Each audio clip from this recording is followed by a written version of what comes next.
Hello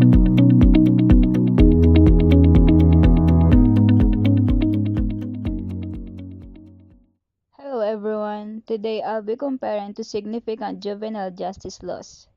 The Juvenile Justice and Delinquency Prevention Act or JJDPA from the United States and Juvenile Justice and Welfare Act or RA 9344 from the Philippines.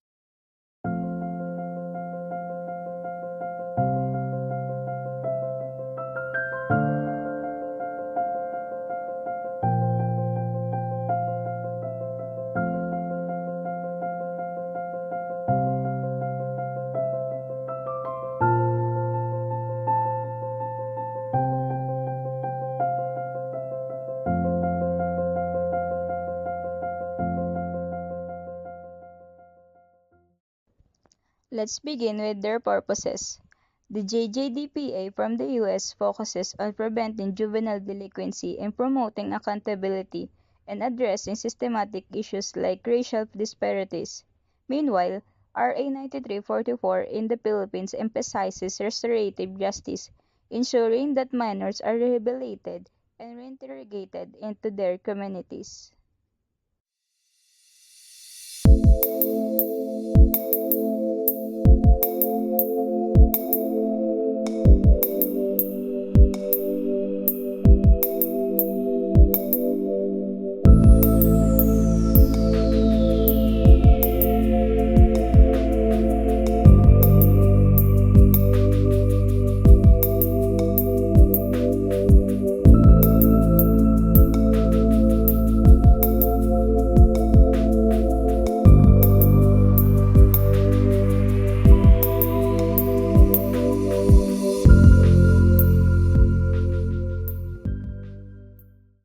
Next, let's look at the age of criminal responsibility.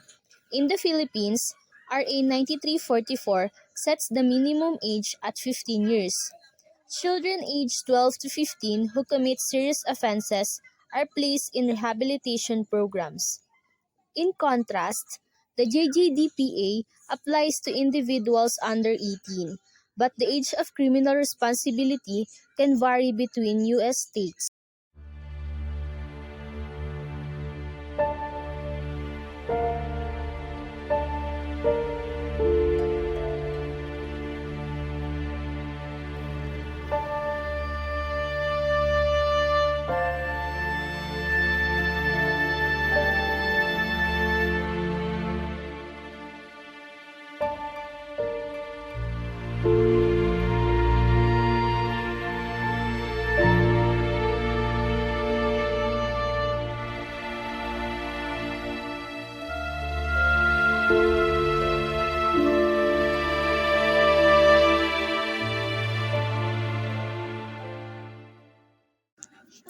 Both laws limits detention for juveniles, but their methods differ.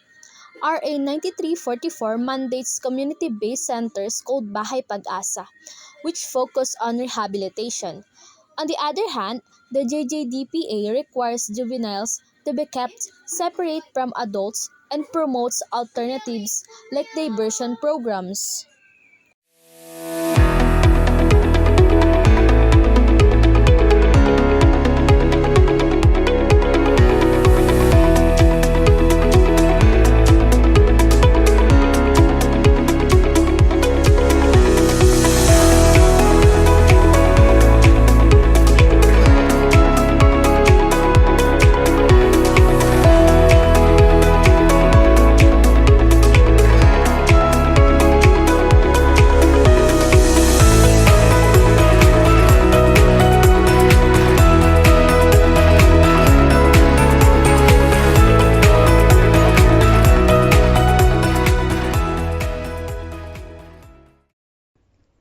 When it comes to funding, RA 9344 relies on local and national government resources in the Philippines.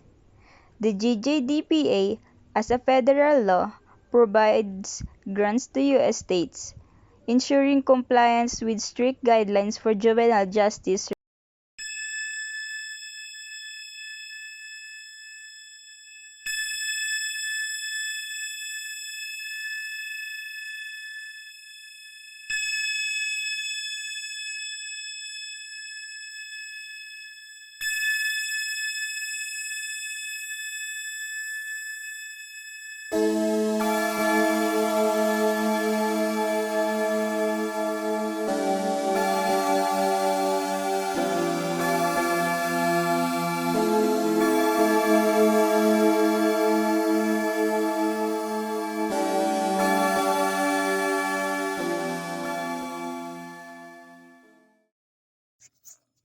A unique feature of the JJDPA is its emphasis on reducing racial and ethnic disparities in the justice system, an ongoing challenge in the United States.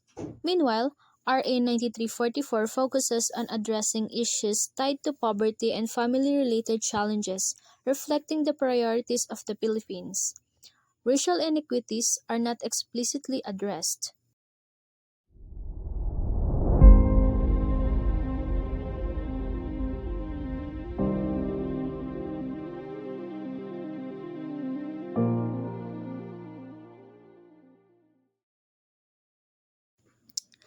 In conclusion, these two laws reflect the unique priorities of their respective societies. RA 9344 champions rehabilitation through community efforts, while the JJDPA integrates prevention, accountability, and systematic reform. Thank you for tuning in. I hope this comparison provides insight into how juvenile justice is addressed in different parts of the world. If you have any questions, feel free to reach out. Let's continue working toward a future where juveniles are supported and rehabilitated.